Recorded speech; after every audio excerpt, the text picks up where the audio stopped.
Anyway, so as I was saying, these are some of the items in here that are part of the 13.0 update. So as you look in here, you can kind of see a few things that look like pressure plates, like there are two things that are pressure plates, and two others that look similar to pressure plates but look like blocks. Those, if you don't know what they are, those are uh, weighed pressure plates, which were weighed, I don't even remember the name of them, but the purpose of them are if you have some items and you want to like make a map or something like that, then what you can do, you can ask the person to place a certain amount of items or a certain weight of items onto the pressure plates, and from that point, that's how it will trigger any kind of redstone signal after that. And the pressure plates, you should know about those by now, but essentially those are just normal. The wooden ones can be triggered by anything, living or non-living things, and the stone ones can be triggered by only living things, not arrows or anything like that.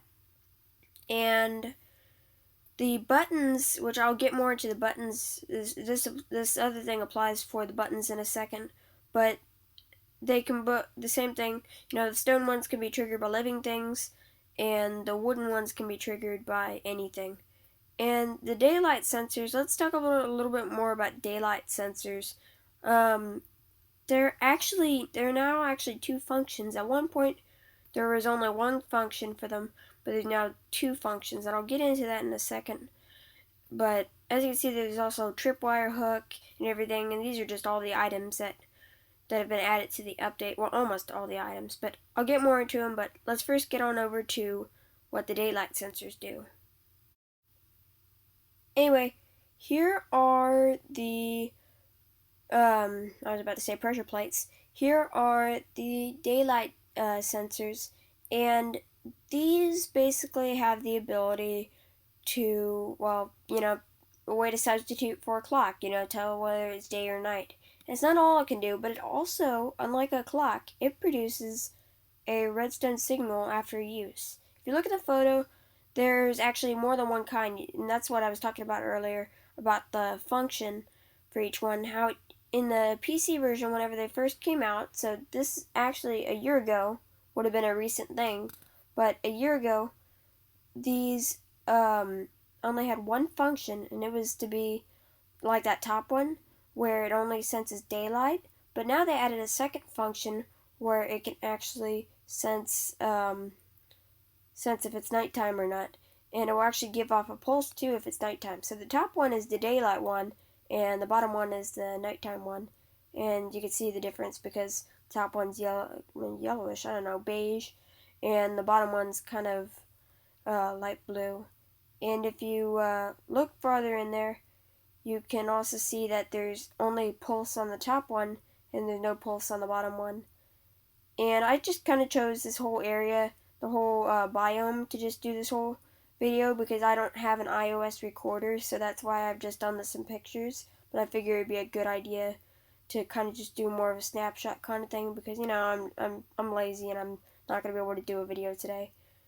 And so yeah, that's this part about the daylight sensors. They can be added to, modified, anything you want that will make it a good substitute for a clock, but as long as you use it right, it will work. So, next part will be about note blocks. You gotta love them. And these are really neat thing in Minecraft they added in one of the earlier updates to the PC version.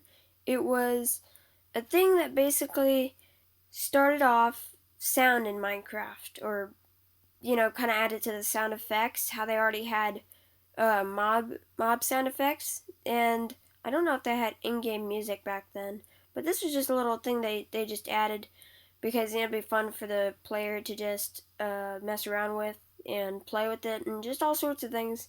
And they finally added it to MCPE. And another thing that will actually work well with this will be the next concept, which I'll bring up right about now. As a matter of fact, I'll put it in kind of a split screen so that way y'all can see both of the things. Here it is right now. And the button concept can really be used for just about anything.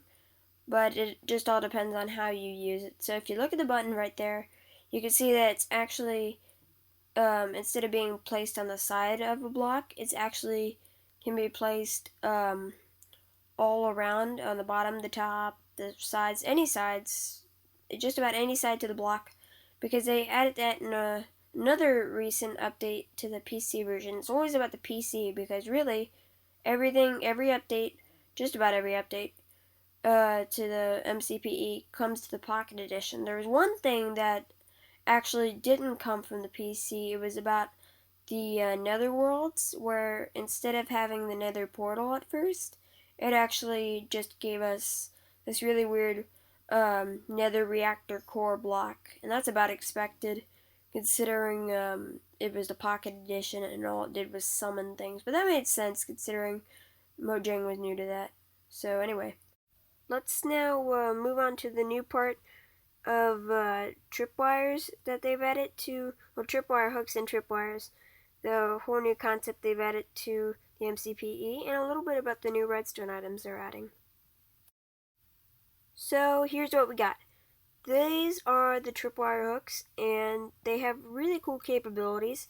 If you look to the mid left-hand corner, you could see, not left-hand corner, but the middle, there on the left, you can actually see that there's a block that, there's a little bit of corner on that block that is supporting that tripwire hook there. If you place a redstone piece of dust there, you can actually originate a source there, a source of lit redstone there, because if something triggers it, it all works out. And the reason it triggers is because those not two, but the four little pieces of wire there, they look very small and they're very faint. But if you look close enough, it's like a little trail of something. It's kind of faint and gray, just way down there, really tiny. That's the wire that gets pressed down whenever the tripwire hooks get activated by something. This can be by living things. I don't know about non-living things. I haven't really experimented with them yet. And it has just about any kind of capability. Excuse me. Just about any kind of capability you want it to have it as originating redstone source. You can have it as just as a trap. You can have it as just an alert or something like that. But it all works out if you're a redstone engineer, because I have built all sorts of things with these, and they've turned out really well. And I just kind of rely on them because they're a really good building source for whenever it comes to structures and stuff like that. I just use them on traps, but it's always a good idea to use them like that.